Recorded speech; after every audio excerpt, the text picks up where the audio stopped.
transmitiendo desde Puebla de Los Ángeles, Argos Cursa Radio.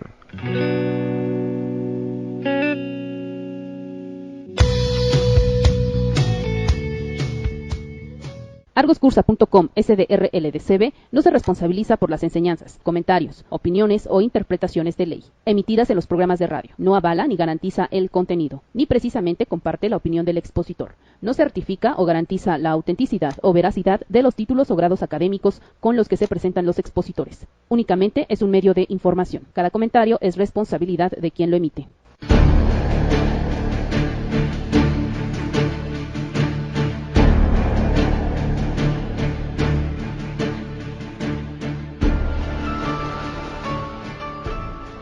Ya de regreso, muy buenas tardes, de regreso para continuar con una emisión más del programa ISEF en la radio, la información fiscal y empresarial en voz de los expertos. Está usted escuchando Argos Cursa Radio, la única estación que te capacita mientras trabajas y en donde se encuentran los mejores programas contables, fiscales, seguridad social y mucho más. El tema a tratar en esta ocasión será tips fiscales y laborales sobre la PTU. Estamos enlazando a la Ciudad de México, Distrito Federal, con el contador público certificado Baltasar Feregrino Paredes, quien dirige este programa. Y como invitado nos enlazamos de igual manera a la Ciudad de México, Distrito Federal, con el contador público certificado Fernando Arregui Ibarra. Contador público egresado de la Escuela Superior de Comercio y Administración del Instituto Politécnico Nacional, miembro del Colegio de Contadores Públicos de México y del Instituto Mexicano de Contadores Públicos, expositor de cursos de actualización fiscal en el Instituto Superior de Estudios Fiscales, profesor en el Diplomado de Impuestos del ITAM, miembro de la Comisión Representativa ante Organismo de Seguridad Social del Instituto Mexicano de Contadores Públicos de 1998 a 1999, miembro de la Comisión de Estudios Fiscales de la Secretaría de Finanzas del Distrito Federal, ha sido autor de los libros sobre temas fiscales y de artículos en periódicos y en diversas revistas especializadas en impuestos, director general del despacho Arregui y Asociados SC, entre otros. Vamos a dar inicio, no sin antes recordarles nuestros datos de contacto. En Skype, Argos Cursa Radio y argoscursaradio@hotmail.com. Redes sociales, Twitter, @Argoscursa, Facebook, Argoscursa. Muy buenas tardes, adelante. Gracias, Soledad. Mi querido amigo contador público certificado Fernando Arregui Ibarra, qué gusto que estés otra vez con nosotros, amigo. El gusto es mío y gracias por la invitación. Buenas tardes al auditorio. Gracias, amigo. Mira, el tema que vamos a platicar el día de hoy, yo creo que es un tema muy aguerrido, tal vez pudiera ser muy repetitivo, pero también es cierto que circunstancialmente, al menos yo te tengo 2-3 preguntas el día de hoy que nos pueden sacar ámpula, Pues muy bien, vamos a tratarlas. Sí, porque este tema, pero antes empezamos. ¿Cuál es el plazo para pagar PTU? Bueno, el plazo son 60 días después de que se deba presentar la declaración anual en las empresas.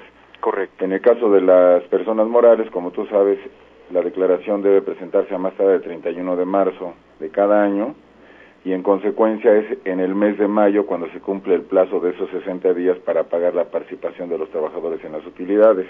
Entonces, ¿tendremos todo el mes de mayo para el pago de PTU? Así es. Bueno, pues entonces estamos a muy buen tiempo. ¿Y para las personas físicas? Bueno, para las personas físicas, como la declaración se presenta el 30 de abril, que coincidentemente es el día de hoy, los 60 días estarán concluyendo el 30 de junio, entonces ellos tienen hasta junio para pagarle a los trabajadores su participación.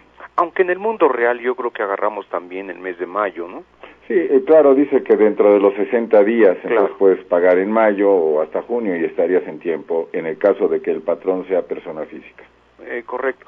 Contador Fernando Arregui, déjame platicarte que alguna vez, metido en las obsesiones que nos caracterizan. Entiendo lo que me dices. ¿Entiendes, verdad? Sí, claro. Déjame contarte que me metí cuántos países en el mundo estaban pagando PTU, y déjame decirte que no éramos más de 3 o 4. Sí, pues uno de ellos es México, efectivamente. Justamente uno de ellos es México, Venezuela, Cuba. El problema es que Cuba no tiene empresas.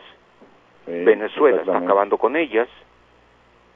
Y México, bueno, pues sí queda uno de los países que están pagando, de tal suerte que este concepto que todavía queda de un sistema de gobierno medio socialista, pues ya estamos en la agonía, ¿eh? Sí, y este tema ha sido motivo de discusión, sobre todo en los inversionistas extranjeros, es cierto, de que se cuestionan por qué debe de participarse a los trabajadores en un 10% de las utilidades generadas, ¿no? es cierto. Pero bueno, ese es un tema que ya está agotado y así lo establece la Ley Federal del Trabajo y la Constitución. Y no vamos a comentar eso, no nos toca. Así es.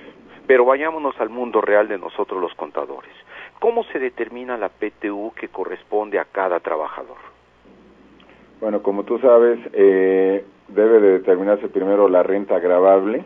Correcto. Normalmente la renta gravable es la base para la determinación del impuesto sobre la renta, de acuerdo con la ley del impuesto sobre la renta. Entonces, una vez determinada la base gravable, se divide en dos partes. El primer 50% se reparte entre los trabajadores en función de los días trabajados durante el año. Sí. Y el otro 50% se distribuye entre los trabajadores en función de los salarios devengados por los trabajadores en el ejercicio al que corresponde la PTU. Y dime una cosa, los días trabajados pues no tiene mayor problema, todos los trabajadores, asumo que dependiendo de cuándo hayan iniciado, son 365 días. Pero ¿habrá algún tope de salario con respecto a los trabajadores? Porque acuérdate que hay funcionarios que en serio sí ganan. Sí. Bueno, en primer lugar, el salario que debe de tomarse como base para el reparto de utilidades es el salario, el salario base, sí, por cuota diaria, que no incorpore ni horas extras, ni prestaciones de previsión social, etcétera. Es decir, el salario base que por cuota diaria gana un trabajador, ese es el que se toma como salario para estos efectos. Entonces, amigos contadores, por favor, no tomen el total de lo que aparezca en la declaración de sueldos y salarios. No, ¿por qué? Porque me he tocado, mi querido Fernando Arregui, que para determinar la base están copiando y pegando lo que tienen en su declaración anual de sueldos y salarios. Ese es un error porque, como ya lo dijiste, sí, ahí en la declaración se incorporan todas las percepciones que tiene el trabajador, incluyendo prestaciones y tiempo extraordinario, que no son elementos que deben de considerarse al determinar el salario para efectos de la PTU. Sí. Ahora, por otro lado, también hay que tomar en cuenta que en las empresas donde hay sindicatos y trabajadores de confianza, si los trabajadores de confianza van a participar en las utilidades, el salario que debe de considerarse no puede ser superior al 20% del salario más alto del trabajador sindicalizado. Okay. Entonces, esta es una norma que se debe de seguir como parte de las reglas para la determinación del reparto de utilidades a cada trabajador. Y también hay que tomar en cuenta que los administradores, los directores y los gerentes generales, ellos no participan del reparto de utilidades. Aquí vamos a tener un niño atorado. Déjame contarte por qué. Porque hay empresas que no tienen trabajadores. Y entonces, ¿qué pasa con eso? Cuando están trabajando a través de un corporativo o de una outsourcing, no tienen trabajadores y sin embargo calculan la PTU. Pero mi problema es que la PTU la determinan en función de la renta gravable, como ya nos lo comentaste. Sí, pero ahí lo que hablas tú es que la renta gravable es la que determina la empresa de outsourcing, porque si la empresa operadora no tiene trabajadores, pensemos, independientemente de la reforma que hubo en la Ley Federal del Trabajo, si la empresa operadora no tiene trabajadores y todos estuvieran en el outsourcing, sí, pues sabemos que en principio la base gravable o la renta gravable es la utilidad de la empresa de outsourcing. Sí. ¿De acuerdo? Sí. Entonces ahí sí estarían participando de la participación de utilidades a trabajadores, porque son empleados de la empresa de outsourcing. Pero la outsourcing está planeada para tener ingresos 100 y deducciones 99. Sí, está considerada, una planeación para determinar la utilidad base para el reparto. Así es. Sin embargo, con la reforma que hubo el 1 de diciembre a la Ley Federal del Trabajo, si no se cumplen con las reglas de la subcontratación que establece el artículo 15A de la Ley Federal del Trabajo. Correcto. En este caso que estamos comentando, al no tener empleados la empresa operadora, los empleados de la empresa de outsourcing pueden ser considerados como empleados de la contratante, que sería la empresa. Ese es un tema que vamos a meter el dedo en la llaga auténticamente, porque esto empezamos el 1 de diciembre, Fer. Sí, pero esto no quiere decir que no se pueda aplicar ahora desde mi punto de vista. Desde luego que lo que voy a decir puede ser controversial. Sin embargo, no debemos de perder de vista que seguramente tú conoces la jurisprudencia. Sí, para las unidades. En febrero del 2012 sobre el tema de la unidad económica. Exacto. Entonces, independientemente de la reforma laboral, con esta jurisprudencia se llega a la misma conclusión de que los trabajadores, que las empresas que aportan a los trabajadores o la fuerza laboral, así como la empresa que aporta el capital y la infraestructura para que entre ambas presten los servicios, ambas empresas se consideran la unidad económica o la empresa para efectos de la Ley Federal del Trabajo. Fíjate que este es un tema, y como tú lo dijiste, muy controversial.